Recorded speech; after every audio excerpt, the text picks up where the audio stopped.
بسم اللہ الرحمن الرحیم. ابھی کچھ ہی دیر پہلے امپورٹڈ حکومت کے امپورٹڈ وزیر خزانہ نے ایک دفعہ پھر پیٹرول کی قیمتوں میں اضافے کی خبر سنا دی، اور یہی گفتگو ہو رہی تھی کہ جب سے امریکی سازش کے تحت یہ امپورٹڈ حکومت بنی ہے جو کہ خود ضمانتوں پر ہے، جن کے بڑے بڑے کرپشن کے کیسز تھے، جن کے اوپر فرد جرم عائد ہونے تھے، تو پاکستان کے جو بڑے چور اور ڈاکو تھے ان کو پاکستان کے اوپر مسلط کر دیا، اور تب ہی سے انہوں نے عوام دشمن پالیسیز کا تسلسل جاری رکھا ہوا ہے.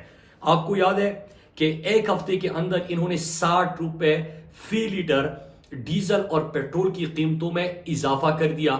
اس کے ساتھ ہی بجلی کی قیمتوں میں 47% اضافہ کیا.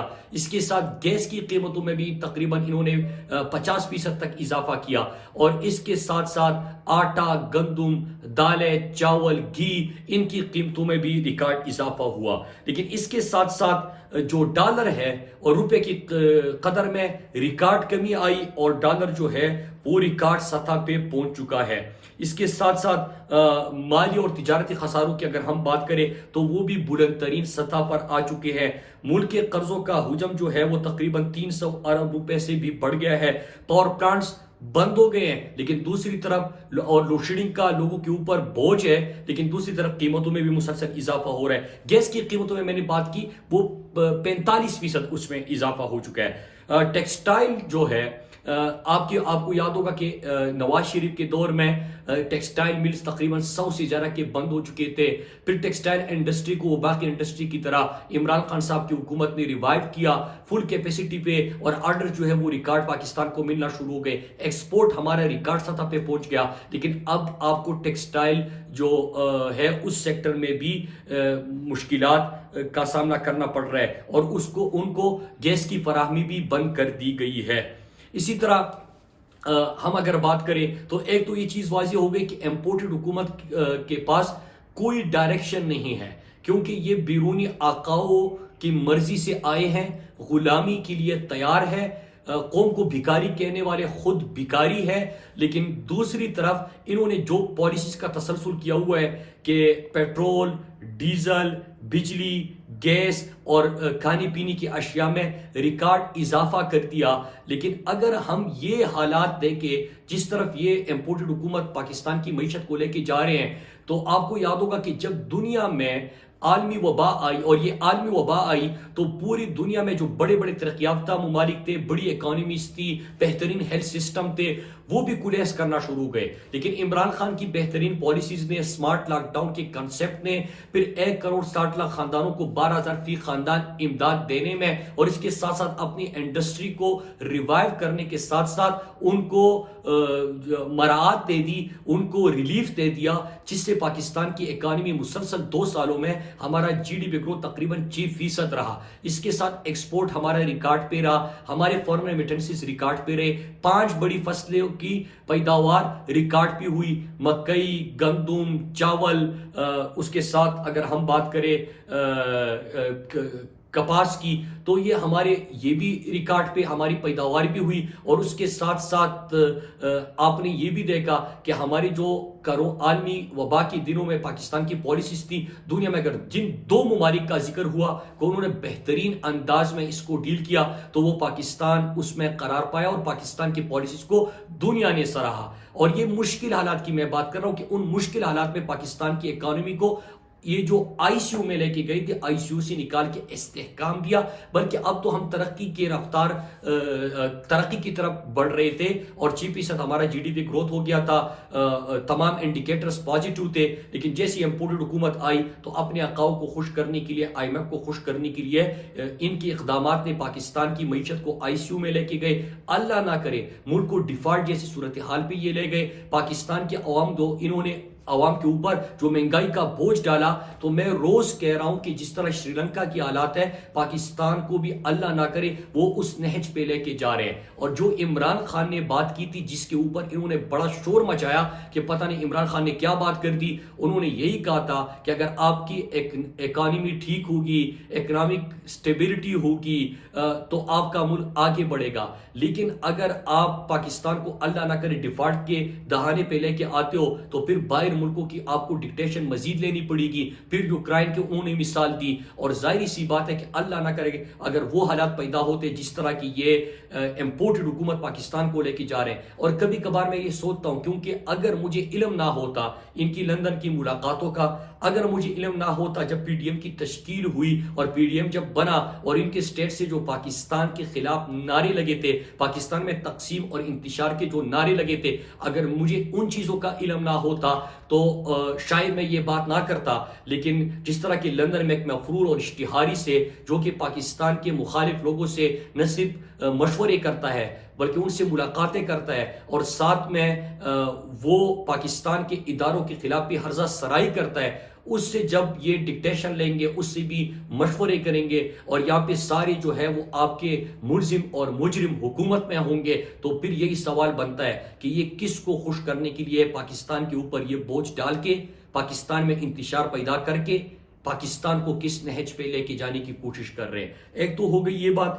دوسری یہ کہ یہ جو اس وقت پاکستان میں آپ دیکھ رہے ہو کہ لوڈ شیڈنگ کا ایک نہ رکنے والا سلسلہ جاری ہے. ایک طرف جو گرمی ریکارڈ گرمی ہو رہی ہے, اور جس شدت کی اس وقت پورے ملک کے اندر گرمی کی ایک لہر آئی ہے, اس میں عوام کے اوپر بجلی بند کرنا اور ساتھ ہی اس کی قیمتوں میں 47% اضافہ کرنا, تو ایک عام بندہ جس کے گھر میں ایک پنکھا اور ایک بلب لگا ہوا ہے وہ بھی نہیں چل رہا, لیکن وہ آپ کے دگنے بل ادا کرے گا تو وہ تو سوال پوچھے گا. وہ ایک طرف گرمی سے بل اٹھ رہے ہیں تو دوسری طرف آپ نے بلوں میں اتنا اضافہ کر دیا ہے کہ ان کا جینا آپ نے دشوار بنا دیا ہے. آپ اگر پورے پاکستان میں لوڈ شیڈنگ کی شیڈول کی ہم بات کریں تو روزانہ ان کی طرف سے بڑے دعوے ہوتے ہیں, کیونکہ یہ حکومت بھی ٹویٹر پہ چلانا چاہتے ہیں.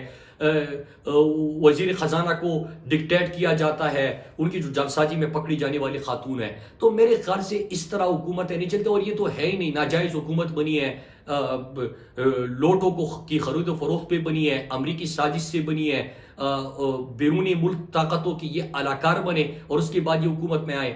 لیکن جو لوڈ شیڈنگ کی اس وقت پاکستان میں صورتحال ہے وہ انتہائی خطرناک ہے. آپ اگر پورے پختونخوا, پھر پنجاب, ایون کہ اسلام بلوچستان اور سندھ میں بھی لوڈ شیڈنگ کی ایک لہر, کراچی میں بڑی شدید قسم کی گرمی بھی ہے اور وہاں پہ بھی اس قسم کی لوڈ شیڈنگ ہو رہی ہے. لیکن اسلام آباد جو کیپٹل ہے پاکستان کا, اس میں بھی ہر گھنٹے بعد یہاں پہ لوڈ شیڈنگ کی شکایات ہے. تو یہ امپورٹڈ حکومت ہر شعبے میں ناکام ہو چکی ہے. عوام کے اوپر یہ روزانہ ایک نیا ستم اور ایک نئی مشکل پیدا کر رہے ہیں. لیکن دوسری طرف اگر ان کے ہم طریقہ کار دیکھیں تو اپنے من پسند چینلوں کو, اپنے من پسند اخباروں کو ایک پورے صفحات کے اشتہارات پہ اشتہارات دے رہے ہیں, عوامی خزانے کو یہ میڈیا پہ انویسٹ کر رہے ہیں اور یہی سمجھ رہے ہیں کہ اس سے شاید ہماری کارکردگی کے اوپر اگر میڈیا چینل یا اخبار میں ذکر نہیں آئے گا تو ہم شاید بچ جائے. لیکن عوام جن کے گھروں میں اگر وہ گندم خریدتے ہیں, آٹا خریدتے ہیں, دالیں خریدتے ہیں, تو وہ آپ کے چینلز کو نہیں دیکھتے کہ چینل پہ کیا چل رہا ہے, کہ آپ لوگوں نے پتہ نہیں کون سے تیر مارے. وہ ان کے گھروں میں جو ان دن کی دیہڑی ہوتی ہے اور جب وہ سودا سب لینے جاتے تو ان کو ان چیزوں کا آپ کا پورا بیانیہ ادھر ہی تباہ ہو جاتا ہے. اسی طرح جو آپ نے بجلی کی قیمتوں میں اور پیٹرول کی قیمتوں میں اضافہ کیا تو اس سے تمام مصنوعات جو باقی ہے اس کی قیمتوں میں بھی اضافہ ہونے جا رہا ہے. تو عوام کے گھر جب بجلی کے, گیس کے اور جب وہ اپنے موٹر سائیکل میں پیٹرول ڈیزل ڈالنے جاتے ہیں تو ان کو اسی وقت احساس ہو جاتا ہے, تکلیف ان کو ہوتی ہے. اور آپ پیٹرول پمپ پہ کھڑے ہو جائے, کسی سی این جی اسٹیشن پہ اس وقت چلے جائے, کسی آپ دکان پہ چلے جائے اور ان لوگوں کی جذبات دیکھیں تو اس وقت ان کو شدید قسم کے مخالفت کا سامنا ہے. حکومتی امپورٹڈ حکومت میں چاہے جو بھی پارٹی ہے, چاہے وہ مسلم لیگ نون ہے, اے این پی ہے, پیپلز پارٹی ہے, جے یو آئی ہے اور ان کے باقی جو چھوٹی جماعتی علاقائی جماعتیں وہ ہے, ان میں سے کوئی بھی آج عوام کا سامنا نہیں کر سکتا. پاکستانی قوم ایک سوال کر رہی ہے آج. سوال یہ ہے کہ آج تو پھر امپورٹڈ حکومت کے وزیر خزانہ نے کہا کہ قیمتوں میں پھر سے اضافہ کرنے جا رہے ہیں, اور آپ کو یاد ہوگا کہ 15 جون کی بات ہو رہی تھی کہ اس میں مزید اسی انداز میں اضافہ کیا جائے گا جو پچھلے ہفتے انہوں نے عوام کو ایک جھٹکا دیا. تو قوم یہی سوال کر رہی ہے کہ عمران خان نے تو عالمی وبا میں بھی آپ کو معیشت کو بچایا, اس کو سہارا دیا. قوم یہ سوال کر رہی ہے کہ اگر یہ لوگ، یہ کرپٹ ٹولہ عالمی وبا کے دنوں میں ہمارے اوپر مسلط ہوتا تو ہمارے قبروں کے اوپر تو آج تک گھاس اگ چکی ہوتی. قوم یہ سوال کر رہی ہے کہ اگر یہ ان دنوں میں ہوتے تو کرونا ویکسین جو عمران خان کی حکومت میں ہمیں مفت میں پوری پاکستان کو ملا، یہ تو اس میں بھی کمیشن لیتے. آج پوری پاکستانی قوم سوال کر رہی ہے کہ یہ جو عمران خان نے 1,60,00,000 خاندانوں کو فی خاندان 12,000 روپے دیا، اگر یہ ہوتے تو یہ پیسہ وہی چرا کے باہر لے کے جاتے. قوم آج سوال کر رہی ہے کہ جب عالمی منڈی میں پیٹرول اور ڈیزل کی قیمتوں میں مسلسل اضافہ ہو رہا تھا تو اس مشکل صورتحال میں عمران خان نے 10 روپے فی لیٹر قیمتیں کم کر دی. اور ان سے یہ سوال ہو رہا تھا عمران خان سے کہ عالمی مارکیٹ میں قیمتیں بڑھ رہی ہے تو آپ کم کیوں رکھ رہے ہیں؟ کیونکہ عمران خان رشیا جب گئے تو انہوں نے ان سے 30 سے 40% سستا جو ہے پیٹرول اور ڈیزل پیٹرول خریدنا تھا. لیکن آپ غلام ہو، پاکستان کے خلاف سازش ہوتی ہے، امریکی سازش اور بیرونی طاقتیں سازش کرتی ہے، آپ اس کے اعلی کار بنتے ہو اور عمران خان کی حکومت کو جو ایک منڈی لگ جاتی ہے، سازش کے ذریعے ان کی حکومت کو ختم کر دیا جاتا ہے. تو آج قوم سوال کر رہی ہے کہ عمران خان کی رشیا کا وزٹ ٹھیک تھا. عمران خان تو پاکستانی قوم کی خاطر اپنی کرسی قربان کی، لیکن نہ امریکہ کو اڈے دیے، نہ سستے انرجی کے معاہدے کرنے سے عمران خان روکے اور عمران خان آگے بڑھے. لیکن آج آپ میں ہمت نہیں ہے کہ آپ وہ معاہدے کر سکے اور عمران خان کی سوچ اور ویژن کو آپ آگے لے کے جا سکے. قوم سوال کر رہی ہے کہ جب مشکل حالات تھے اور عالمی وبا تھی تو ہماری ٹیکسٹائل انڈسٹری فل کیپیسٹی پہ چل رہی تھی، ہمارے ٹیکسٹائل کے ایکسپورٹس میں ریکارڈ اضافہ ہوا. آج آپ ٹیکسٹائل سیکٹر کو گیس بند کر کے آپ پھر ان ٹیکسٹائل انڈسٹری کو بند کرنے جا رہے ہیں، وہ پھر کرائسس کا شکار ہو رہا ہے. پاکستان کی جتنی لارج سکیل مینوفیکچرنگ تھی وہ فل کیپیسٹی پہ آپ اس کو لے کے گئے، اس میں مسلسل اضافہ ہو رہا تھا. لیکن آج آپ کی پالیسیز کی وجہ سے وہ ناکامی کا سبب بن رہے ہیں. 3 چیزیں بتاتا چلوں. نمبر 1 کہ عمران خان کی اس سے کامیابی کیا ہوگی کہ جو امپورٹڈ حکومت کا ابھی گورنر اسٹیٹ بینک ہے، اس نے عمران خان کے عالمی وبا میں پالیسیز کو خراج تحسین پیش کی. 6% جی ڈی پی گروتھ کو ایک مثبت نصیب کہا، بلکہ عالمی وبا کے باوجود یہ گروتھ کرنا دنیا اس کے اوپر حیران تھی. آپ کے امپورٹڈ جو حکومت کے اسٹیٹ بینک کے گورنر ہیں انہوں نے بھی اس کو سراہا. اس کے ساتھ جو باقی عمران خان کی پالیسیز تھی، چاہے وہ آپ کا کنسٹرکشن سائٹ تھا، آپ کا ٹیکسٹائل تھا، آپ کے باقی انڈسٹری تھے، آپ کے ایکسپورٹ بڑھ رہے تھے، ریمیٹنسز مسلسل آ رہے تھے، آپ کے جو فصلیں ہیں اس میں ریکارڈ اضافہ ہو رہا تھا. اس کے ساتھ مفتاح اسماعیل نے بھی ان پالیسیز کو بارہا 6% جی ڈی پی گروتھ کا بھی ذکر کیا.